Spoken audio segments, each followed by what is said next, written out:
in this discipline, we study language in a systematic way, right? Like you study about machines in a systematic way. And I hope at this stage you understand what we mean by systematic way. And that is called, systematic way is in an organized way, in a scientific way.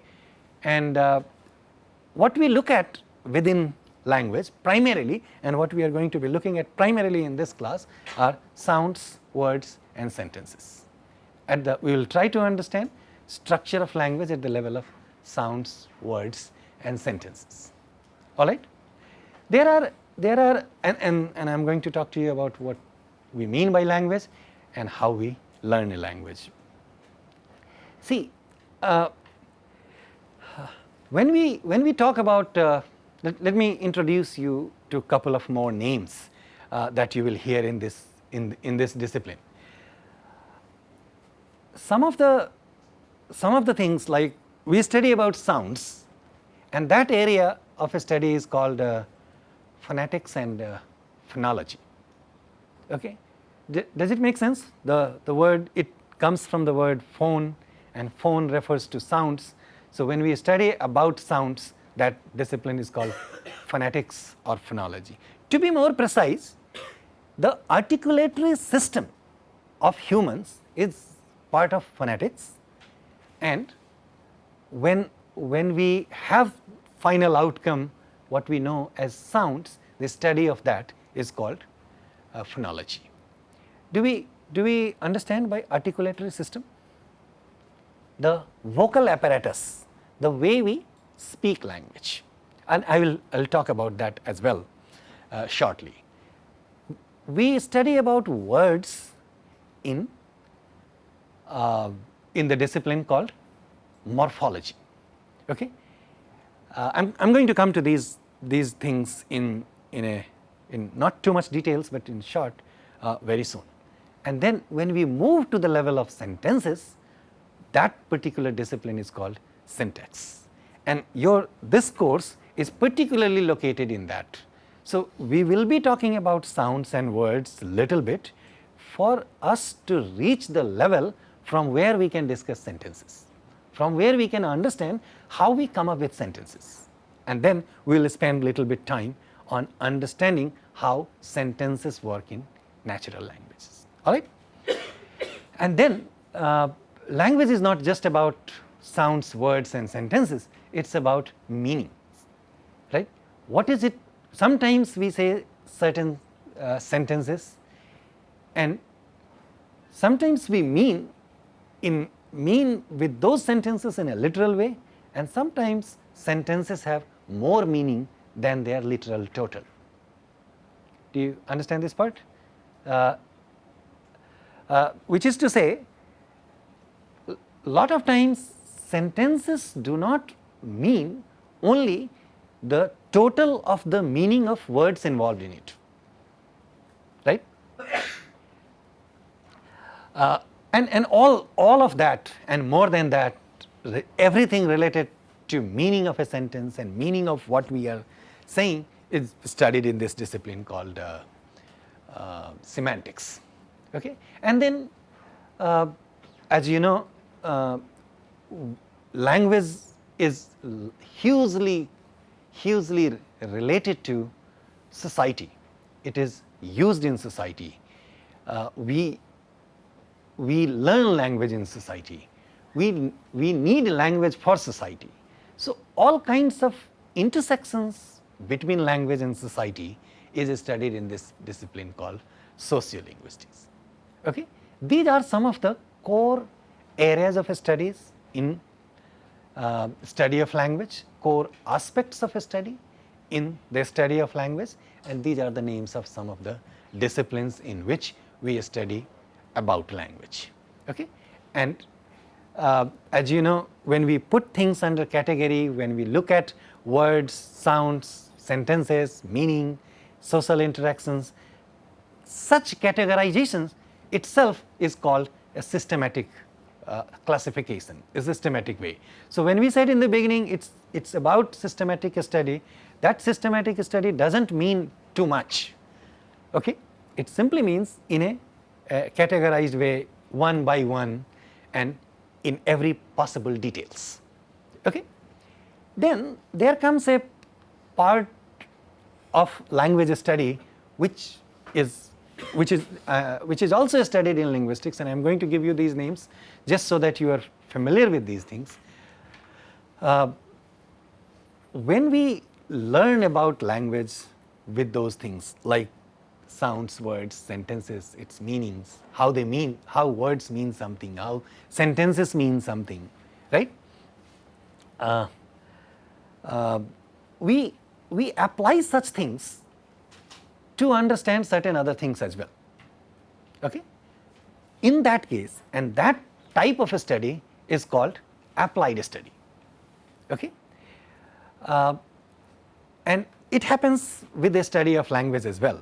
So when we want to study application of language in understanding or designing machines, or intelligent or not intelligent machines, and interaction of language and computers, such things are studied in computational linguistics. Okay? What's the relationship between language and human mind, and particularly the functioning of mind in a greater details is what people study in this area called neurolinguistics. Okay?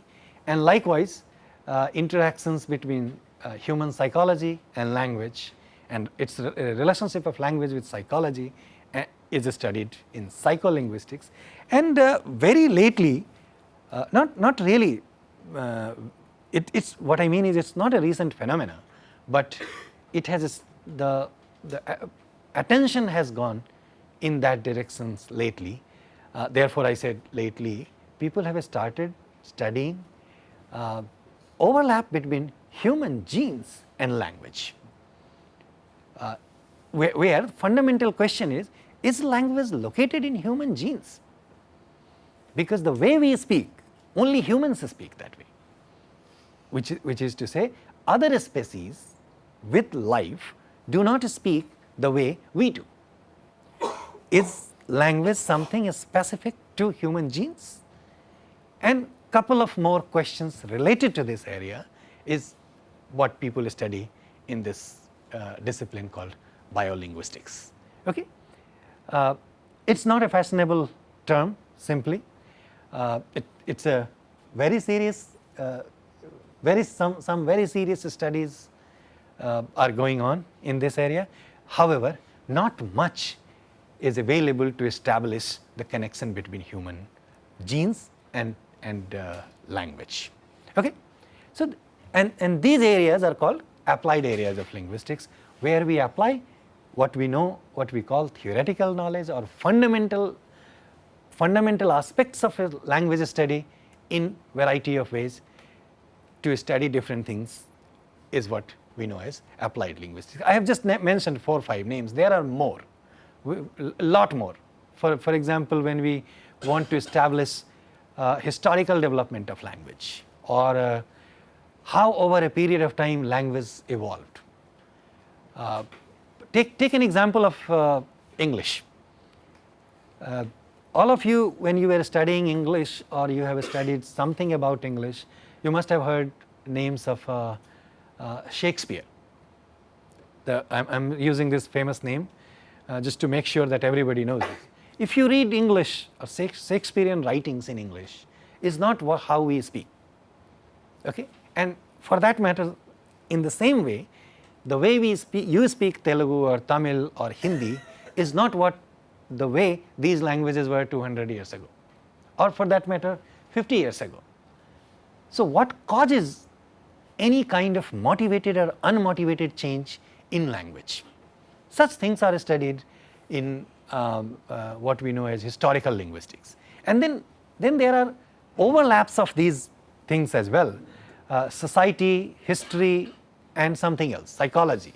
So that I don't know what that will be called. So these names can be coined depending upon what people want to study and what they mean by that name. So these names are not that important.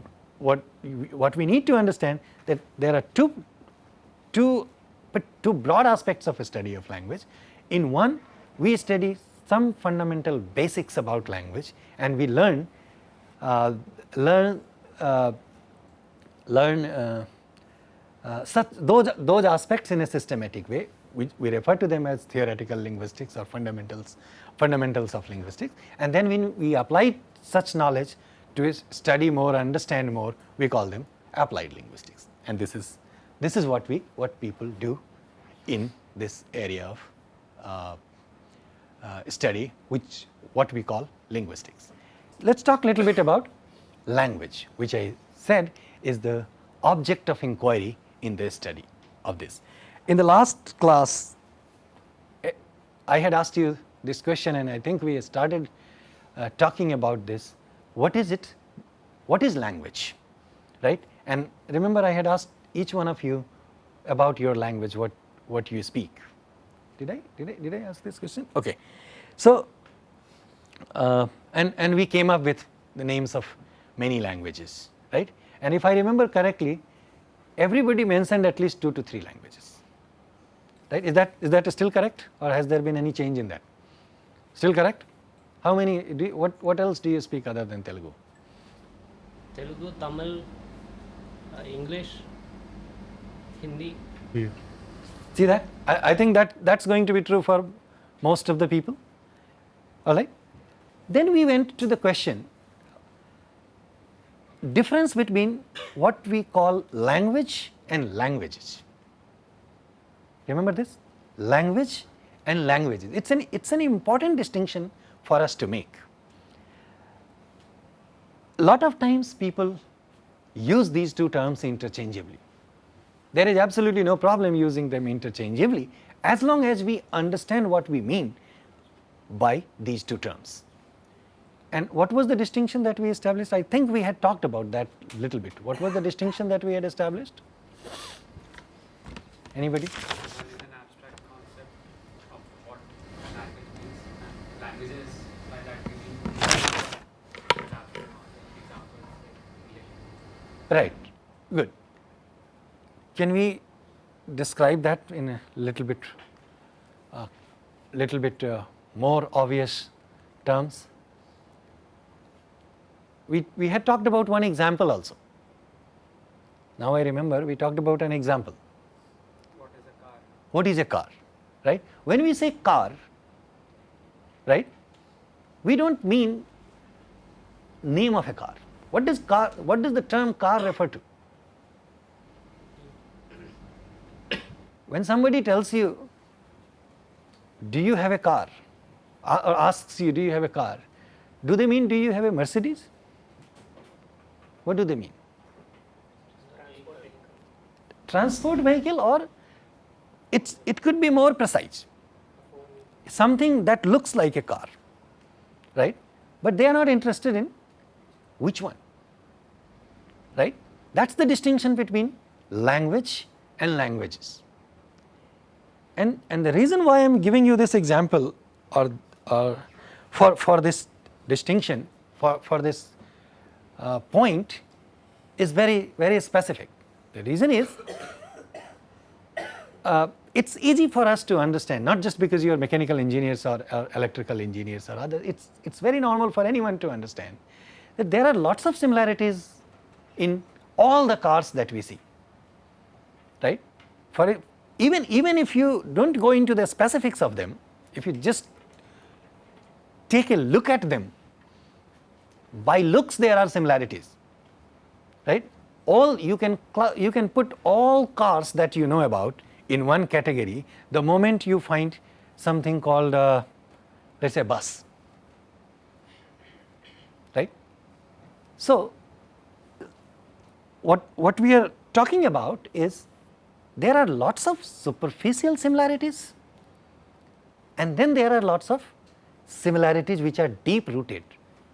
When we say car, that is similarities among all types of cars, right? And then again, there may not be a lot of deep rooted differences among all of them, right? But there are going to be a lot of not so visible differences among all of them, right? There is no point going into the details of their differences.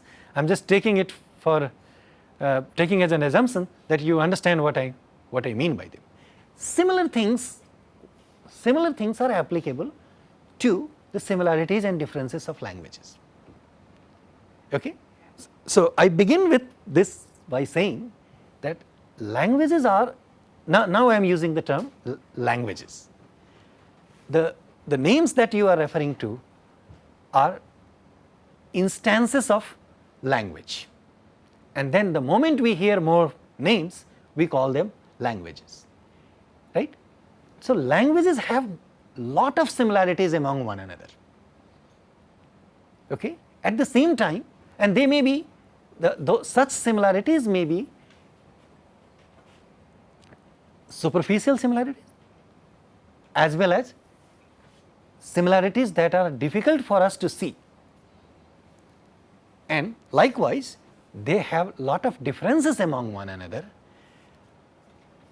obvious differences and systematic differences among one another.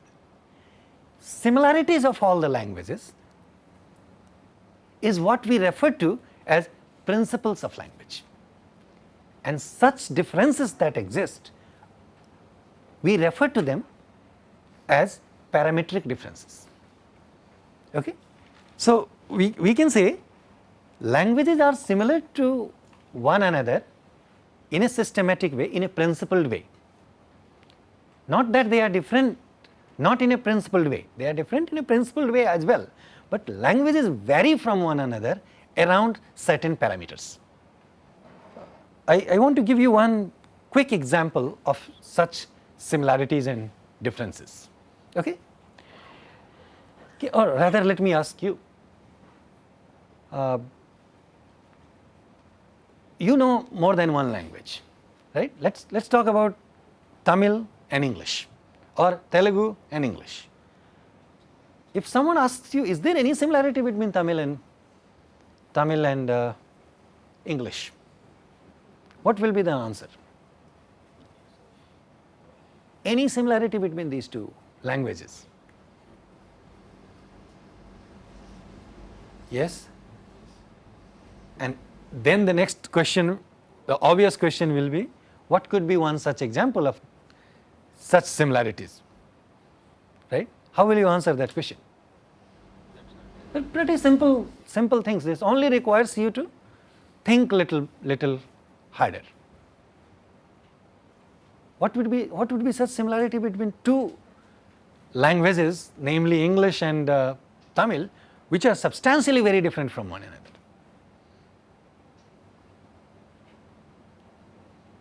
Can you give me one example of that? Both have a grammar system. That will be similarity between all the languages. All of them have grammar system, and we will look at that as well. In other words, we can say no language exists without a grammar system. That is, by grammar system we simply mean a system, right? It's just a notational thing that the system underlying languages or language is called grammar. System underlying language, the distinction that we have made between language and languages, system underlying language is called grammar or principle. They are the same, they mean the same thing. We can call it system, we can call it grammar, we can call it principles, they mean the same thing. Okay? And therefore, there could be no language without a system. That is, there is no language which is unsystematic. All right? So, true, both of them have system underlying them. But if we probe little harder, when we are looking for an example, we look for more concrete examples. Right now I am talking about that system of language. They have similar sentence structure, sir. Similar sentence structure. And what would that refer to? In English, if we say, my name is Rishabh, in Tamil it is very similar. Yen pair Rishabh, meaning Yen refers to my, pair is name, and Rishabh is Rishabh. So what he is saying is, the way we construct a sentence is very similar in two languages, right? So when we have a sentence, in a sentence there are certain elements of language you must have, otherwise there is no sentence, there is no language. Okay? And then the differences among the two, between the two, are pretty obvious, right? Can you give me an example of differences between the two as well? Of course, phonetics, lot of such differences exist, but since you gave an example about sentences for similarities, can you give an example from sentences for the differences as well? Subject, object and verb, the positions, relative positions, like in Japanese and in English they are opposite. So Really? yeah, in So, understand what he is talking about? He is talking about three particular elements in any language, which is subject, object and verb. Have you heard these terms before? Subject, object and verbs. Again, I promise you we will look at the details of these things later, but all he means is, and if I am right, when I understand him, he means is in every sentence, okay? For example, in Tamil, there is a particular position of verb, right? And in every sentence of English, there is a particular position of verb. That is, in English, verbs are always going to be in the middle of the sentence. That is, more precisely, verbs are never going to be the final element in a language like English. Okay? However, in Tamil, Telugu, Hindi or any other languages that you may know of, verbs are always going to be the final element. That could be one major striking difference between, am I right? Is this what you wanted to say? That's one of the major striking differences between these two languages.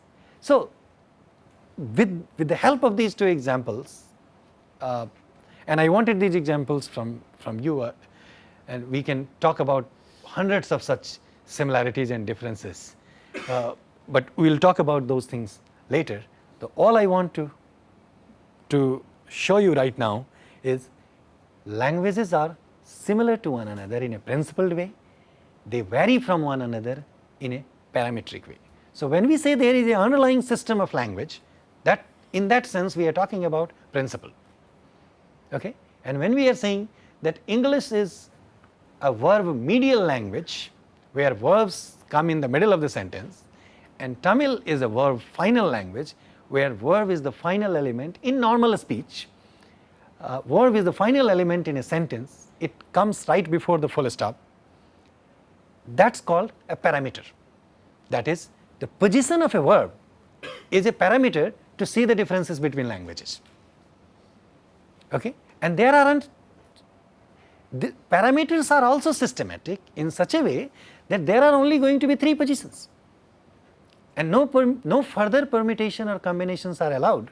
That is, if we are talking about position of a verb in a sentence, a verb can only be either in the beginning of a sentence, it can be either in the middle of a sentence or at the end of the sentence. All the languages of the world will follow one of the three parameters. So, what we mean by a parameter is the position of a verb in a sentence is a parameter. However, these parameters are also systematic in a way that there aren't going to be hundreds of parameters along which languages are going to vary. So, think about any language that you know, they will definitely fall in between these three. Get it? So, this is what is called a parameter. All right. So, now I hope this definition of language makes more sense to you. Does it?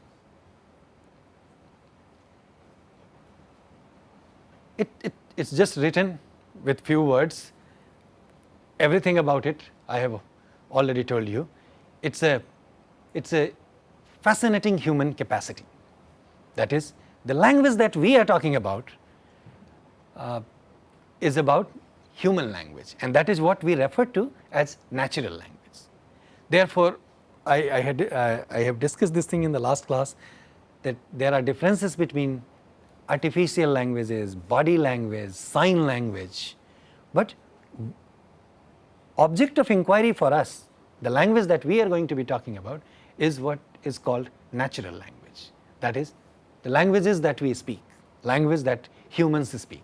Therefore, this definition, it's a fascinating human capacity, and at the same time, such a capacity is very powerful and a very complex system. Complex or not, it's a system. It's not a random thing. It's not arbitrary thing. Okay? And therefore, we learn these things also in a systematic way. It's just that we don't know how it happened. Have you heard the name of Plato? Must have heard, right? This was his question, which was not really meant for languages, but this has been used in understanding how we learn language. Right? He had a, philosophers have lots of questions of very different types. So he had a question, how do we know so much given so little? Right? And then people studying language, namely linguists, have used this thing, what is known as Plato's problem, in understanding how we learn languages. Okay? And then I'll expand that to you later. And this is also referred to as logical problem of language acquisition. That is, how does it happen that we end up speaking a language? And this is what I was asking you, and I want you to think about that. How did it happen that you started speaking Telugu or Tamil, or somebody is more comfortable with Telugu or more comfortable with Tamil? Why did it not happen that you were speaking French? And if there are similarities in all the languages, why do we not speak all the languages? Because we are surrounded by people who are speaking the same language. Right, absolutely true. We speak Telugu because you are surrounded by Telugu speaking people, right? And if the reverse of that is also equally powerfully true, that if you are not among Telugu speakers, then you will never learn Telugu. That is in the way you speak. And here, when I am saying learning, I am talking about children acquiring language. Okay? We are not talking about second language learning, that is language learning or teaching in a classroom at a much later stage. We are talking about first language learning. We are talking about children acquiring language. So if children learn Telugu, they end up speaking Telugu or Tamil because they are surrounded by Tamil or Telugu speakers. And same thing applies for all the languages. I hope you understand. I don't need to repeat this thing every time. And equally true that if you are not surrounded by Telugu speakers, then you will not speak Telugu, even if you are born from Telugu speaking parents. Okay? So just the fact that you are born in a Telugu family does not make you speak Telugu.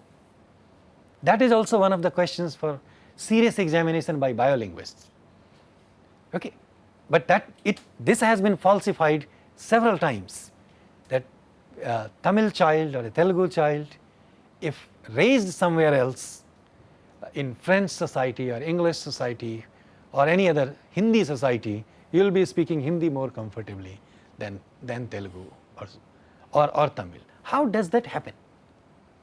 What are the factors responsible for that? We will be discussing those things as well, and I am raising these questions for you only to think about it. So when we are talking about these things, I would definitely want to hear your inputs. I don't mean to prove you right or wrong. It will be just interesting to see or to discuss, and at least for me to see whether you have thought about these things or not. All right? Now, so we'll come to language acquisition in a moment. Okay, this is one more thing related to Plato's problem that I wanted to discuss with you. This is what Charles Darwin wrote once. all of us know Charles Darwin, all of us know what he is famous for, right?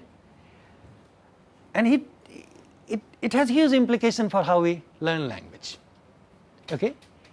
And this also refers to what is more interesting, or which part of language study is more interesting, okay? And why the object of inquiry in a scientific research of language is only spoken language, okay?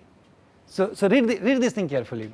Man has intrinsic instinctive tendency to speak, as we see in the babbles of our children, while no child has instinctive tendency to bake, brew or write.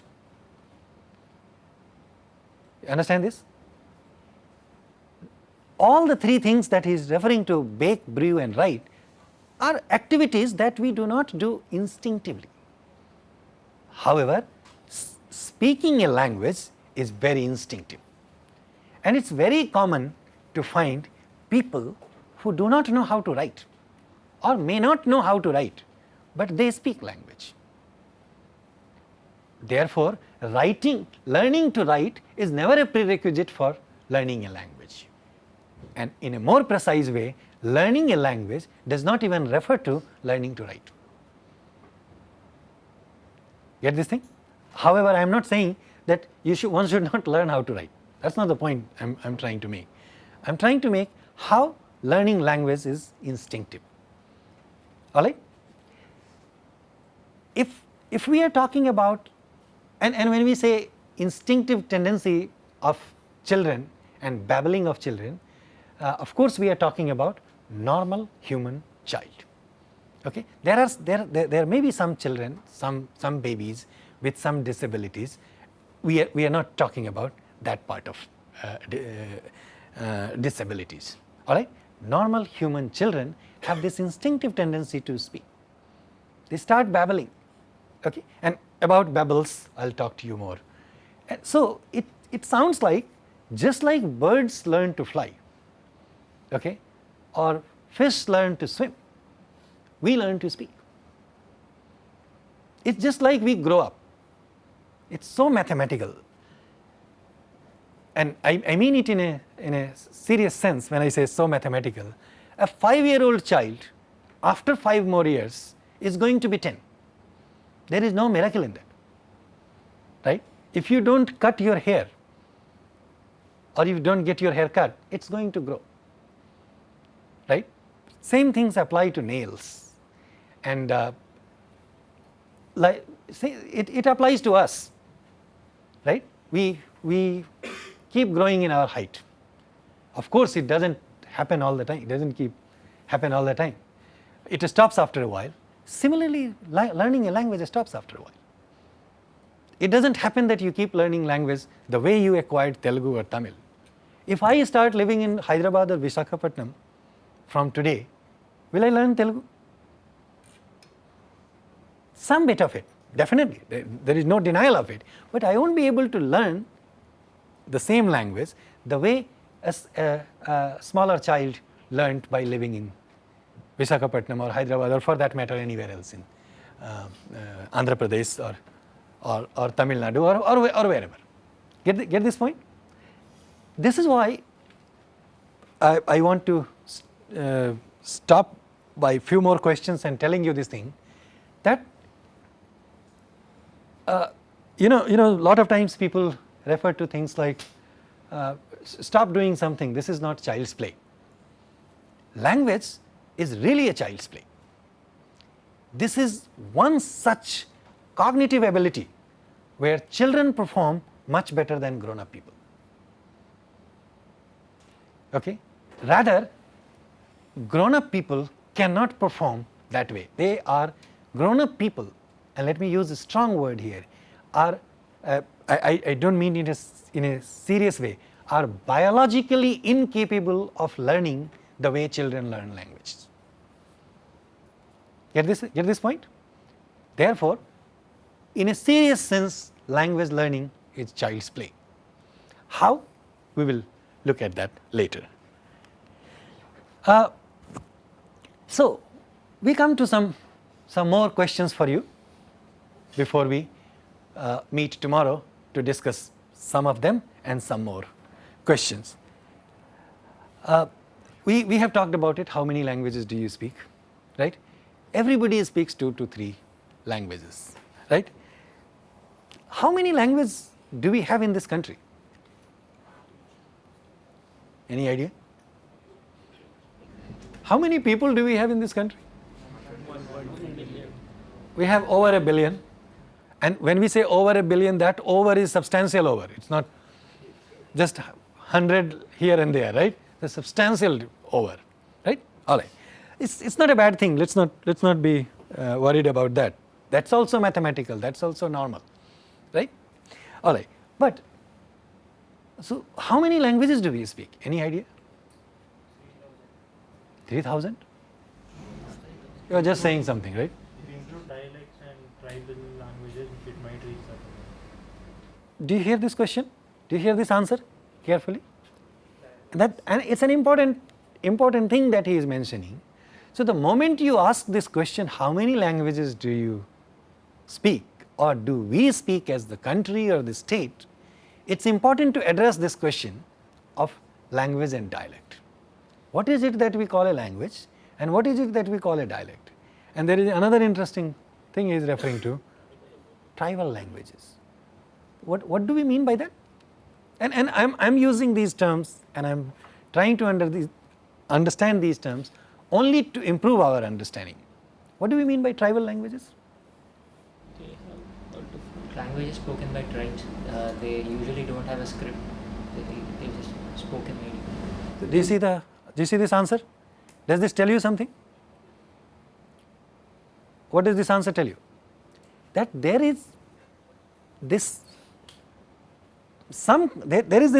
particular kind of prerequisite in our understanding, that for something to be called language, it must have its own script, right?